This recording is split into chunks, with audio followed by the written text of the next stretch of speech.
Bwana asifiwe sana. Karibuni katika ibada ya jioni ya leo. Niwaalike tusimame. Mkono akinishika, kamwe sitanung'unika.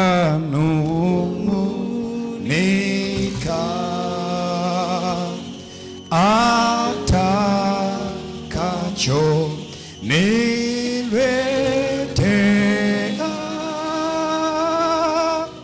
nitayari kupokea.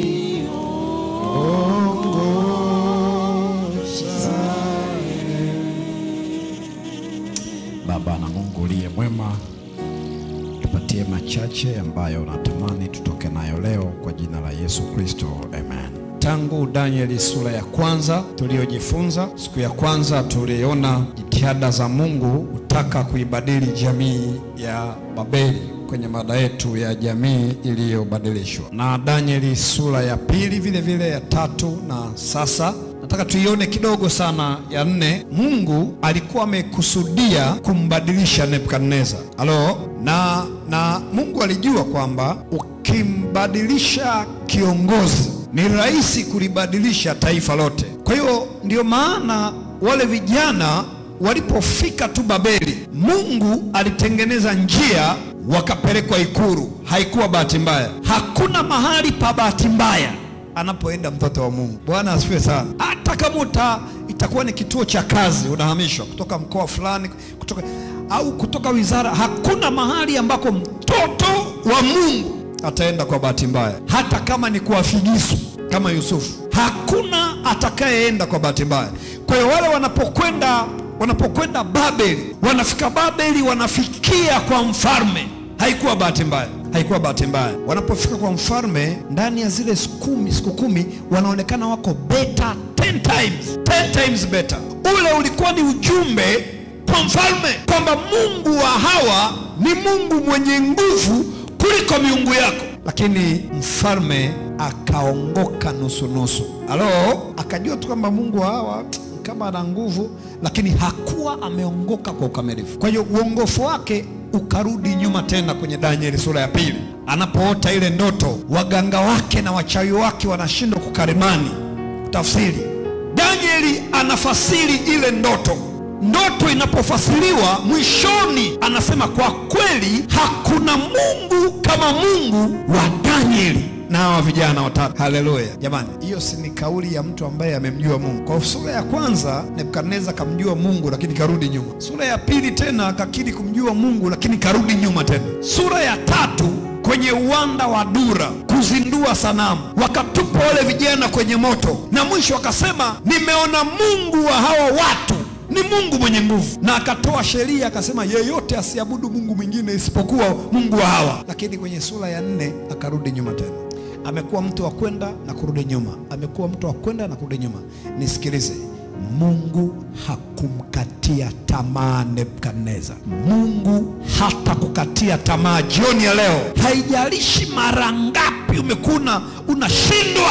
Mfano wa Nebukadneza unatupa nguvu ya kwamba yuko Mungu ambaye anatujua katika unyonge wetu na anajua thamani yetu. Bwana asifiwe sana. Kwa hiyo kwenye sura ya 4 tunaona Mungu anamletea tena ndoto Nebukadneza. Anapomletea ndoto, jambo la kushangaza, ili atafute tafsiri ya ndoto, anaita tena waganga na wachawi ambao kwenye Danieli sura ya 2 walishindwa. Kaita waganga, kaita wachawi, na Biblia inasema wakashindwa. Akawasimulia ndoto na wakashindwa. Ngoja nikwambie, kwenye Danieli sura ya 2 waliposhindwa kutafsiri ile ndoto ya sanamu, walipata kisingizio kwamba mfalme, kama ungetuambia ndoto sisi tungekupa tafsiri. Kwenye Danieli sura ya 4 ndoto wanaambiwa, lakini bado wanashindwa kutoa tafsiri. Nikagundua kwamba waovu ikitokea wamefanikiwa ni kwa sababu tu Mungu amekubali, sio kwa sababu ya kona zao wanazopiga. Kwa sababu kama miaka yote wamekuwa wakipewa ndoto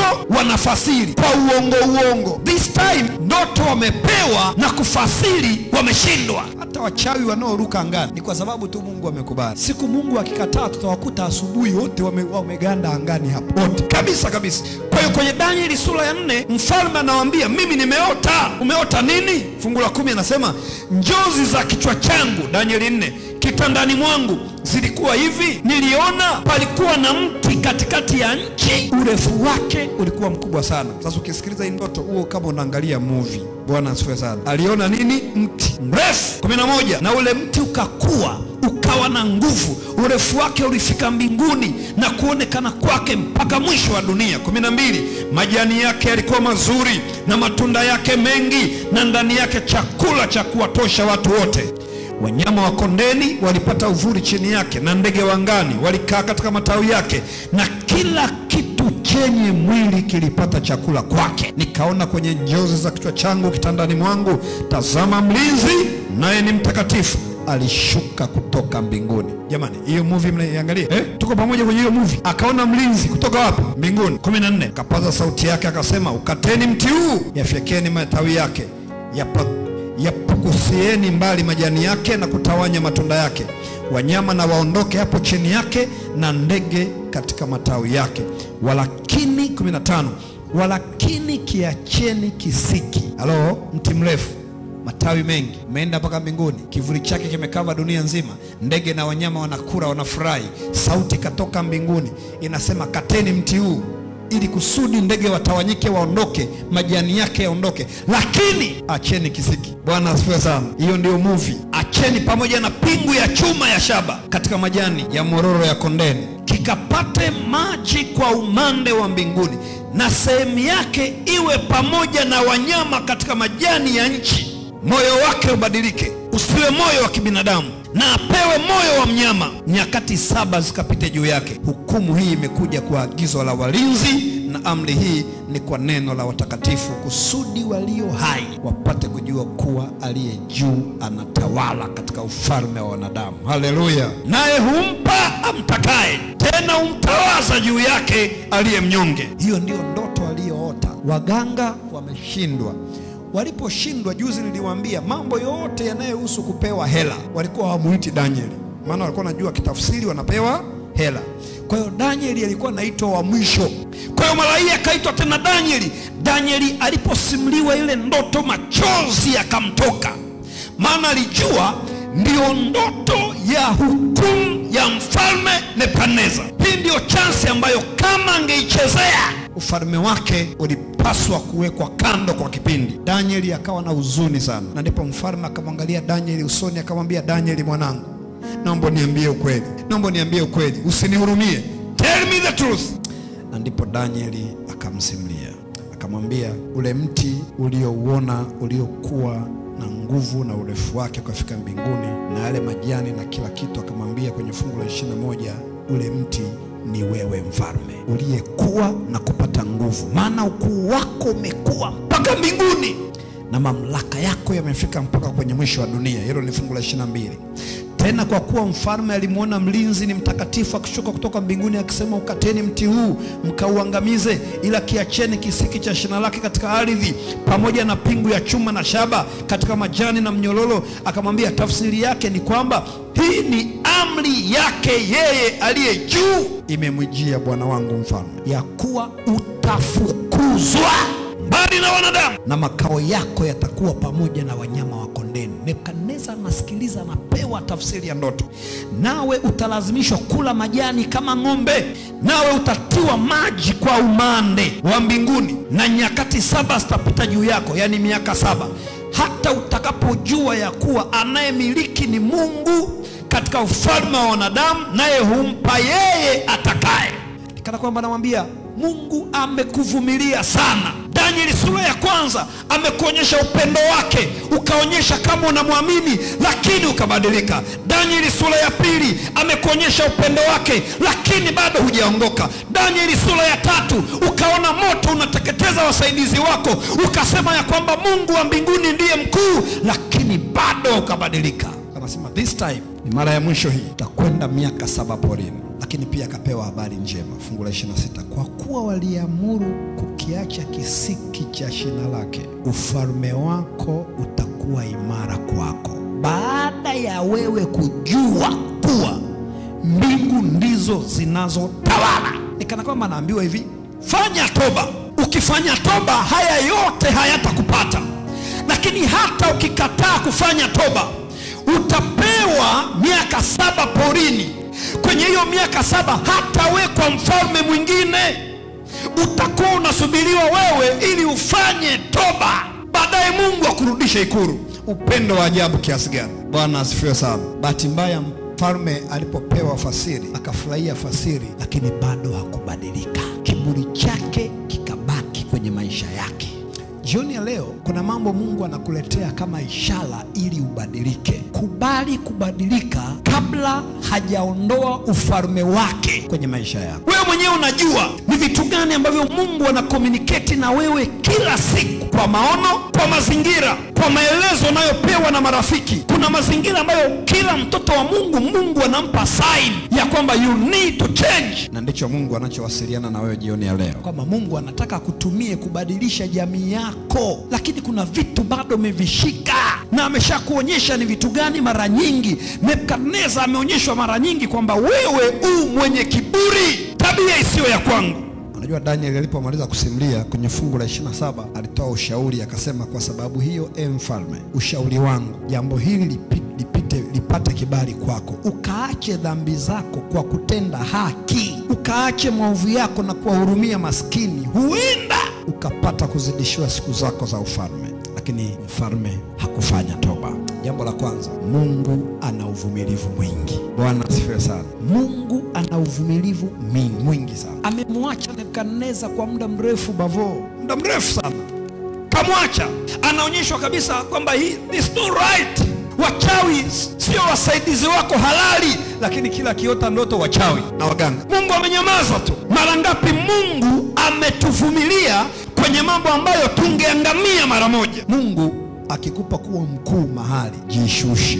Bwana asifiwe sana. Tumia cheo chako kuliinua jina la Bwana. Kwa hiyo mfalme akavumiliwa sana na Bwana. Sasa pamoja na uvumilivu wa Bwana haelewi. Baada ya miezi 12, siku moja anatembea, yuko juu ya dari, juu kabisa kwenye himaya yake kule juu, akaitazama Babeli inavyopendeza, alafu akaanza kupiga kifua, mimi ndiye mwenye hii Babeli. Hakuna Mungu mwingine yeyote anayetawala zaidi ya miungu yangu. Ni kwa nguvu zangu na uwezo wangu hii Babeli inaishi. Piga kifua, ni mimi. Alichokifanya Nebukadneza ndicho alichokifanya shetani kwenye sura ya 14 ya Isaya. Mimi nitakiinua kiti changu, mimi kitapita vimo vya mawingu, mimi nami nitafa, mimi. Anasema wakati amemaliza tu kuyasema hayo maneno, hayo tu yaliyoelezwa kwenye fungu la 30, Babeli nimeujenga mimi, ni kao langu la kifalme, kwa uwezo wangu na kwa nguvu zangu, ili utugue utukufu wa enzi yangu. Alipomaliza tu kusema hayo maneno, saa hiyo sauti ikasikika kutoka mbinguni, ikamwambia, ufalme wako unaishia hapa, utakuwa kama wanyama porini. Na saa hiyo Nebukadneza akili ikachanganyikiwa, kaondoka ikulu, kaenda porini, akaanza kula nyasi kama ng'ombe. Shule ya Mungu anaweza kutufundisha kwenye nyakati mbili. Anaweza kutufundisha wakati wa mafanikio sana, una kazi, una cheo, una jina, kila mtu anakutamani. Wakati wa kwenye piki, Mungu anaweza akaleta shule yake. Akiona shule yake haifanyi kazi ukiwa kwenye piki, anakushusha chini kabisa kwa upendo, ili alete shule yake ukiwa polini kama Nebukadneza. Sio kwamba Mungu anataka akutese, anataka akuokoe, lakini ulishindwa kumuelewa ukiwa kwenye piki. Na kwa Kwa hiyo Mungu ananileta chini kabisa ili nisikie sauti yake. Lakini kwa sababu Mungu amejaa rehema, hata anaponiweka chini kabisa anahakikisha kisiki hakijang'olewa. Haleluya. Yani njia ya kwanza nikiwa kwenye piki, nimeshindwa kumuelewa. Amefanya yote awezayo pale kazini, ameniinua, amenipa heshima, amenipa karama na talanta, amesema na mimi, lakini bado sisikii. Njia ya pili anayoitumia, ananiweka chini kabisa. Ndio wakati mwingine najikuta nimekosa kazi, lakini kwa sababu kisiki hakijang'olewa, watoto hawakosi chakula nyumbani.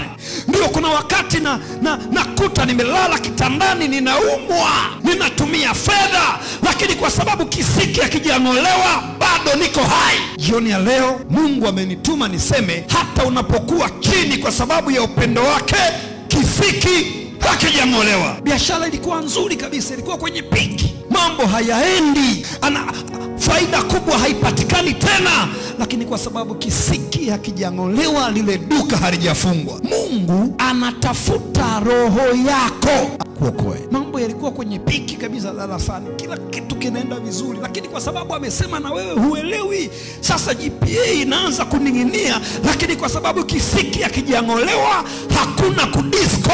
Haleluya. Anachofanya ni kuzungumza na wewe ili kusudi utakapotambua ya kwamba yeye ndiye anatawala, akurudishe katika kilele chake. Haleluya. Kwani inagharimu nini kukubali ya kwamba yeye ndiye anatawala? Inagharimu nini kukubali kwamba Mungu utukufu ni wako? Hata kama kwenye kwaya wewe ndio una ile sauti nzuri, inagharimu kiasi gani kusema Bwana, beba utukufu wako? Hata kama wewe ni yule mzee ambaye ukisimama kanisani hapa, kanisa lote linasema wow, inagharimu kiasi gani kumwambia Mungu, wewe ndiye unafaa kubeba utukufu? Inawezekana ulikuwa unaenda vizuri, lakini baadaye Mungu akwambia hii taa ni hatari, huyu mwenzi sio taa kabisa, ukaziona lakini ukapambana, na sasa kuna machozi na machungu yanakusumbua. Bwana amenituma nikwambie, kwa sababu uko hapa unamtafuta yeye, bado kisiki hakijang'olewa. Kuna mambo alikwambia kwenye malezi ya wanao, akasema mara ya kwanza, ya pili na ya tatu, haukufanya chochote. Leo kuna machozi kwenye macho yako, lakini kwa sababu unaisikia sauti ya Bwana amenituma nikwambie, kwa sababu ya rehema zake kisiki hakijang'olewa. Unajua kile kisiki kilikuwa kimefungwa kwa kamba za mbinguni. Bwana asifiwe sana. Maana yake ni nini? Mungu alikuwa bado ameweka ulinzi wake. Mungu anakusubiri ukiri, ukubali, utambue ya kwamba yeye anatawala. Na Mungu alikuwa anafikisha ujumbe kwa Nebukadneza kwamba sio habari ya wewe Nebukadneza. Tazama sasa, miaka 7 hauko ikuru na bado Babeli imetulia. Hakuna vita, hakuna njaa, hakuna uvamizi wowote. Yaani Mungu anatuambia kwamba tuwepo sisi ama tusiwepo, bado kazi yake inaweza kuendelea. Kama alifariki Musa na bado Israeli wakafika Kanaani. Kwenye kanisa hili wamelala watu kama kina Ellen G. White, ambaye mkikaa kwenye kikao jambo likawa gumu, mnaenda kumuuliza, mama tuambie Mungu amekuonyesha nini hili? Hata amenionyesha huko, msiende, nendeni huko, kikao kimeisha. Watu kama hao wamelala, lakini kanisa bado linaendelea. Maana yake ni nini? Sio habari ya sisi, bali yuko Mungu anayetawala. Miaka 7 ilipoisha, Nebukadneza akapata ufahamu, akatangaza, akasema, sikiliza alichosema Nebukadneza. Akasema kwenye fungu la 34, hata mwisho wa siku hizo mimi Nebukadneza nikainua macho yangu kuelekea mbinguni, fahamu zangu zikanirudia. Haleluya. Nikamhimidi yeye aliye juu, nikamsifu na kumheshimu yeye aishie milele, kwa maana mamlaka yake ni ya milele na ufalme wake hudumu kutoka kizazi hadi kizazi. Na watu wote wakao duniani, napenda hii sentensi, anasema na watu wote wakao duniani wamehesabiwa kuwa si kitu. Sisi si chochote, bali Bwana ni vyote katika yote. Anasema naye ufanya kama atakavyo katika jeshi la mbinguni na katika hao wanaokaa duniani, wala hapana awezaye kuzuia mkono wake. Mfalme mpagani anasema haya, wala kumuuliza unafanya nini wewe. 36, basi wakati huo fahamu zangu zikanirudia kwa ajili ya utukufu wa ufalme wangu, enzi yangu na fahari yangu zikanirudia, na mawaziri wangu na madiwani wangu kumtafuta. Yani Mungu akasema na mawaziri, kasema na madiwani, nendeni kamchukue mfalme wenu. Miaka yote hiyo eti hawakuwahi kumpindua. Yuko porini anakula majani, lakini Mungu alikuwa amekilinda kiti chake. Haleluya. Sasa anasema fungu la 37, basi mimi Nebukadneza na muhimidi mfalme wa mbinguni, na mtukuza na kumheshimu, maana matendo yake yote ni kweli na njia zake ni adili, na wale waendao kwa kutakabali yeye aweza kuwafadhili. Nebukadneza akaongoka uongofu kamili. Baada ya hapa hakuna sehemu hata moja inaeleza Nebukadneza alirudi nyuma.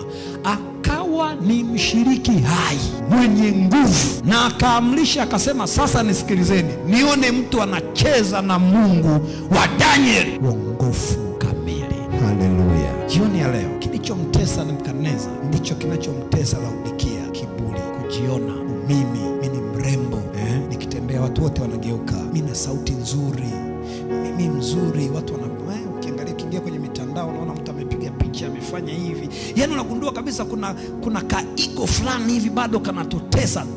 Hiyo ndio shida ya Laodikia, umimi. Lakini Yesu anamwambia Laodikia, ninavyokuona wewe ni maskini, ni uchi, ni mhitaji, ni kipofu, nunua kwangu dhahabu na dawa ya macho ili upate kuona.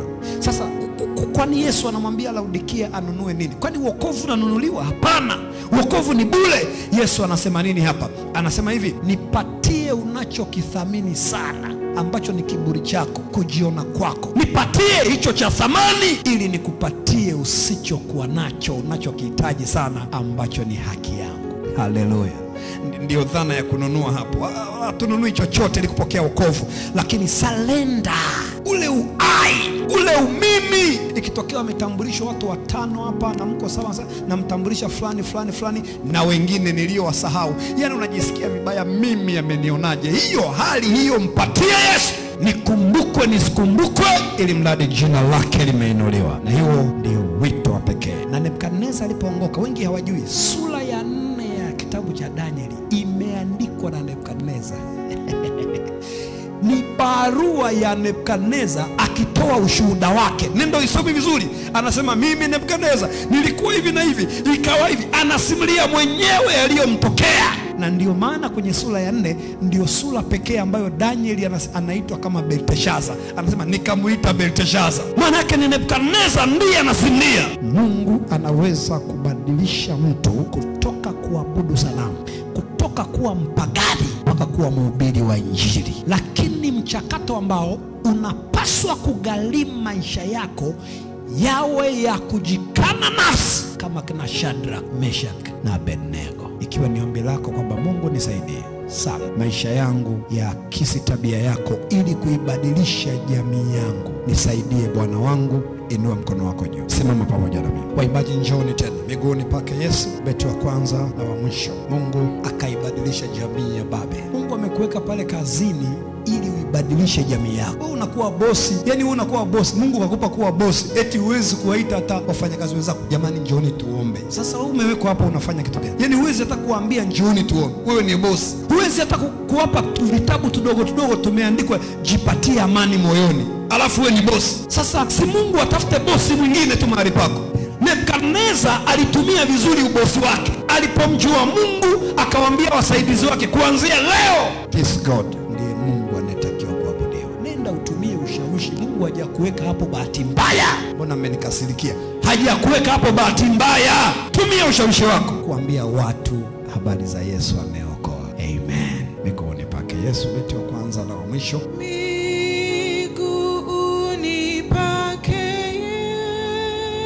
Yesu, maneno yake tamu,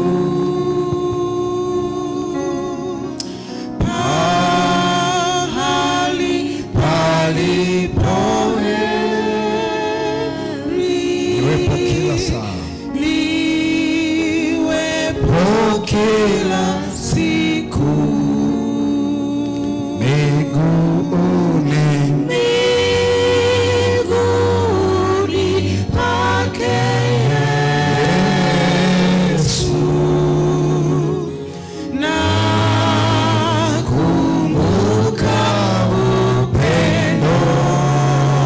maishani yake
anaweza kukubadilisha jioni ya leo. Hajamkatia tamaa yeyote. Jina lako litukuzwe Mfalme. Ombi moja tu jioni ya leo. Kwa kuwa tukimpata Roho Mtakatifu tumepata vyote. Kile ulichokifanya kwa Nebukadneza katika moyo wake ukifanye ndani yetu jioni ya leo. Tubadilishe na tukatumie mvuto wetu kuibadilisha jamii yetu. Tusamehe kwa yaliyopita, patie nguvu na uwezo wa kusonga mbele. Kwa jina la Yesu Kristo, amen.